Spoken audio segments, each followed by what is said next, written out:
হ্যাঁ, সাবধানে।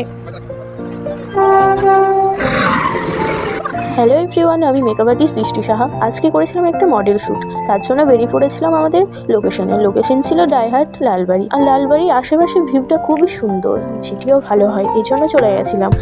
আর এই যে রাস্তার মধ্যে পাবলিক রিয়াকশন নিচ্ছিলাম, সবাই তো দেখে অবাক। যে গেটও পড়ে গেছে, গেট পড়ার কারণে ওদের একটু দেখাও হলো আমার মডেলকে। আর আমরা চলে এসেছিলাম লালবাড়ি। আমাদের আগেই ক্যামেরাম্যান চলে এসেছিল, তার জন্য আর কোনো ক্লিপস নিতে পারিনি। এসেই তাড়াতাড়ি শ্যুট শুরু করে দিয়েছিল, কারণ এখন তো শীতকালের সময় সানলাইট বেশিক্ষণ থাকে না। আর এদিকে ওদের শ্যুট হচ্ছিল, আর এদিকে আমি কিছু ভিডিও নিয়ে নিচ্ছিলাম। আর আমি ভিডিও ফটো দুটোই করেছিলাম। প্রথমে ভিডিওটা শ্যুট করে নিচ্ছিল। আর এদিকে দেখো লালবাড়িটা কেমন নিঝুম একটা জায়গা। আমি কখনো যাইনি, যাবো করেছি, কিন্তু যাওয়া হয়নি। আর লালবাড়ির সামনেই আছে রেল লাইন, আর এই লাইনের মধ্যেও কিছু ভিডিও নিয়ে নিচ্ছিল। তার মধ্যে তো একটা কাণ্ড, বিশাল কাণ্ড। রেল লাইনের পাশে একটা ভিডিও নিচ্ছিল।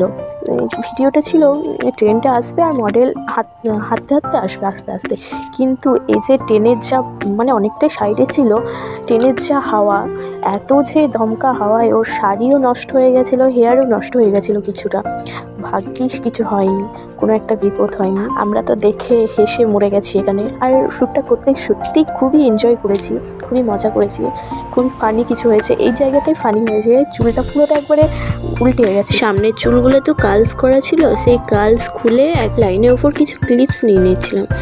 আর লাইনের উপর থেকে লালবাড়ির ভিউটা শুধু একবার দেখো। তারপরে তো আমি আর কোনো ভিডিও নিতে পারিনি, বাড়ি যেতে একটু সন্ধে হয়ে গেছিলো। তারপর সন্ধেবেলায় বেরিয়ে পড়েছিলাম আমরা। কোথায় যাই আগে বলি, আজকে তো ছিল কার্তিক লড়াই বিসর্জন কাটোয়া, তার জন্য বেরিয়ে পড়েছিলাম সকলে। বাড়িতে যারা সব আছে, সারাদিন কাজ করে শরীরটা তো খারাপ করছিল, কিন্তু এই যে বাড়ি এসে তো শুতে পাবোই, কিন্তু এদের সাথে যে মজাটা যে হবে সেটা তো হবে না, তার জন্য একটু কষ্ট করে বেরিয়ে পড়েছি। আমি যে এত ল্যাথখর, কবেকার ভিডিও আজকে আমি দিচ্ছি, ভাবতে পারছো? ফোনের মধ্যে দেখলাম ভিডিও তো পড়েই আছে, চলো একটা বানিয়ে দিই। ভয়েস ওভার দিতে যে এত আমার বিরক্ত লাগে, কি বলবো। আমার মনে হয় আমার ভয়েসটা অতটা ভালো নয়, তার জন্য আর ইচ্ছা করে না দিতে। আর এই যে এই ঠাকুরটা আমার ওখানে সব ঠাকুরের থেকে এই ঠাকুরটা সেরা লেগেছে। শরীরটাও খুবই ক্লান্ত হয়েছিল, কিন্তু কি বলবো, মেয়েকে কোলে নিয়ে ওই ভিড়ের মধ্যেও আমি ভিডিও করা ছাড়িনি, ভিডিও বানিয়ে গেছি কন্টিনিউ। আর এই যে সামনে আমাদের পুরো ফুল টিম যাচ্ছে, আর এত ভিড়ের মাঝেও আমার মেয়ে কিন্তু হাঁটতে যাবে, তার জন্য ওকেও নামিয়ে দিয়েছে। আমিও একটু রিল্যাক্স পেয়েছিলাম ওখানে। তারপরে এত সুন্দর একটা দোকানে দাঁড়িয়ে গেছি, কি বলবো, আমার মেয়ের আগে আমি দাঁড়িয়ে গেছি। এত কিউট সব, এত ভিড়ে ভিডিওটাও ভালো করে তুলতে পারি। তারপরে বাড়ি চলে আসার সময় লাস্টে একটা ফায়ার ড্যান্স তোমাদেরকে দেখিয়ে দিচ্ছি।